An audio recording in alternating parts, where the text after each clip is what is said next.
Hello साथियों, नमस्कार, जोहार, आदाब, सत श्री अकाल। एग्जाम फाइटर नंबर 1 पर आप सभी का हार्दिक स्वागत है।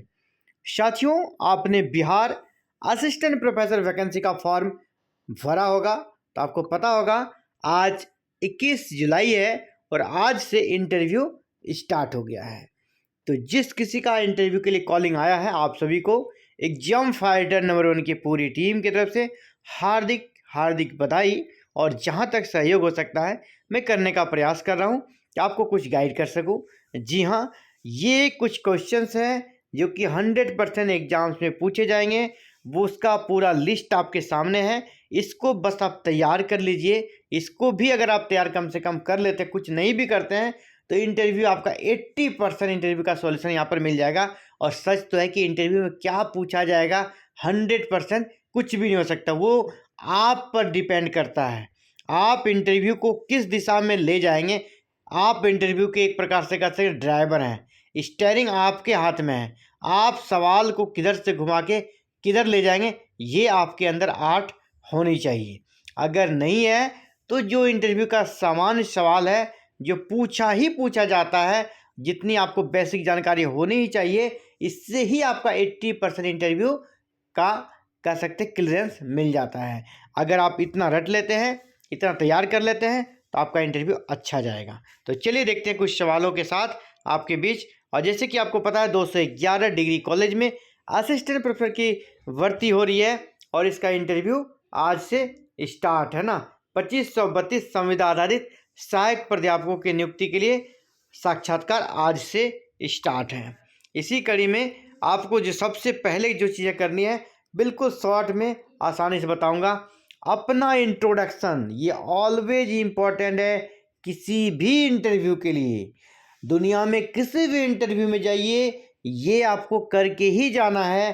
सेल्फ इंट्रोडक्शन कैसे आप देते हैं उसको तैयार कर लीजिए। आईने के सामने अपना सेल्फ इंट्रोडक्शन दीजिए, ठीक है। 2-3 मिनट का होना चाहिए, बहुत लंबा भी नहीं, 2 मिनट काफ़ी है। मैक्सिमम 3 मिनट तक ये होगा। अपना बहुत ज़्यादा पावरफुल इंट्रोडक्शन दीजिए। अगर आप पीएचडी नहीं हैं, अगर आप पीएचडी नहीं हैं, ठीक है, तो सिर्फ आपको क्या करना, पीजी का जो सिलेबस है आपका, उसके क्वेश्चंस आपसे रहेंगे, आप उसको करके रखें।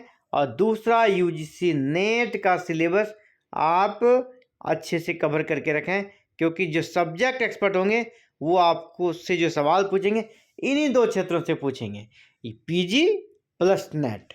जो पीएचडी हैं भाई साहब, है ना, जो पीएचडी वाले हैं, डॉक्टरेट वाले हैं, उनको ज़्यादा क्या 90% सवाल यहीं से आने वाला है।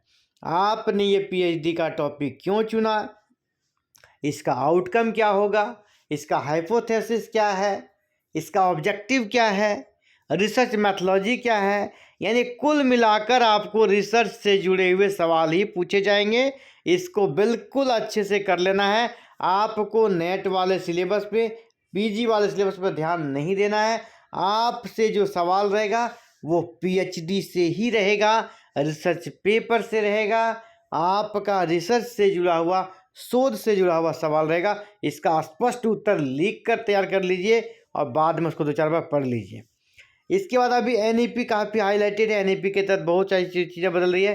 तो एनईपी 2020 को आप अच्छे से देख लीजिए। जो हायर एजुकेशन से जुड़ा हुआ सेक्शन है उसको देख लीजिए। यूजीसी का गाइडलाइंस कुछ देख लीजिए।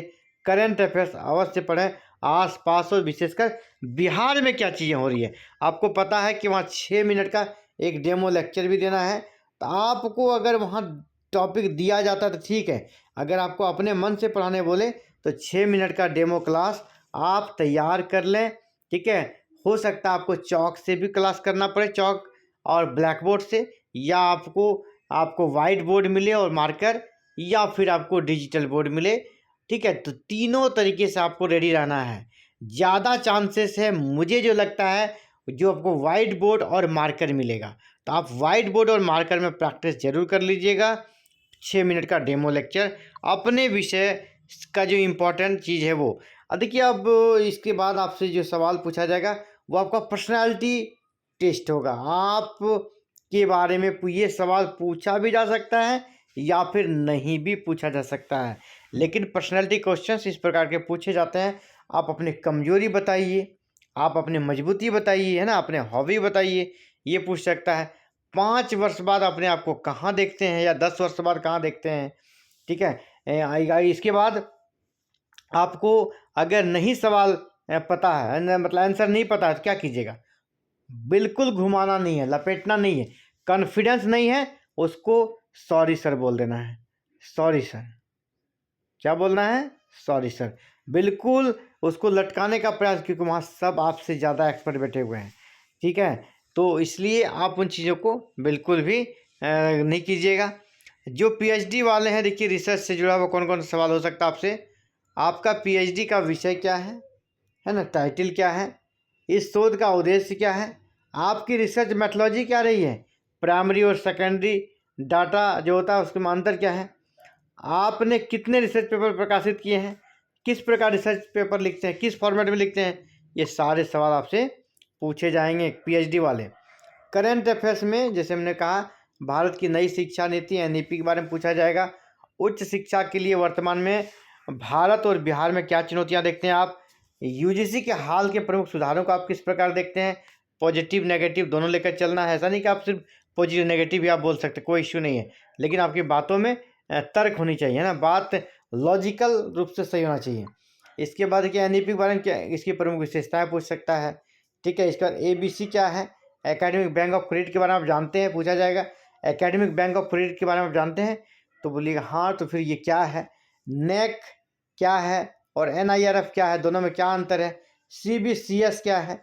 ये सारे सवाल आपको एनईपी हायर एजुकेशन से जुड़े हुए पूछे सकते हैं। मान लीजिए कि मेरा विषय अब इतिहास है, मैं इतिहास पे आता हूँ, जो बच्चे इतिहास हिस्ट्री के हैं उनसे बहुत सारे प्रश्न यहाँ पर दिखा रहा हूँ मैं, ये सारे प्रश्न पूछे जा सकते हैं, इसको देख लीजिएगा।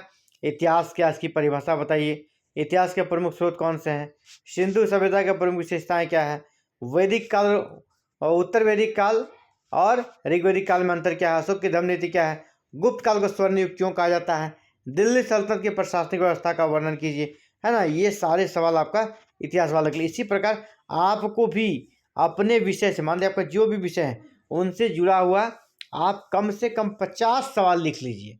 50 सवाल आपको कम से कम लिख लेना है, और निश्चित रूप से इन्हीं 50 में से आएगा, क्योंकि आपसे जब पूछा जाएगा, ठीक है, पूछा जाएगा तो वो एक कह सकते हैं कि स्टैंडर्ड क्वेश्चन जो होता है ना, वही पूछा जाएगा। अगर 50 प्रश्न अगर आप ले लेते हैं तो लगभग उसमें से आपके जो सवाल आएंगे उन्हीं में से आएंगे। आप क्योंकि उससे पीएचडी हैं, नेट है, जेआरएफ है, आपको पता है कि किस प्रकार के प्रश्न आते हैं आपके सब्जेक्ट में।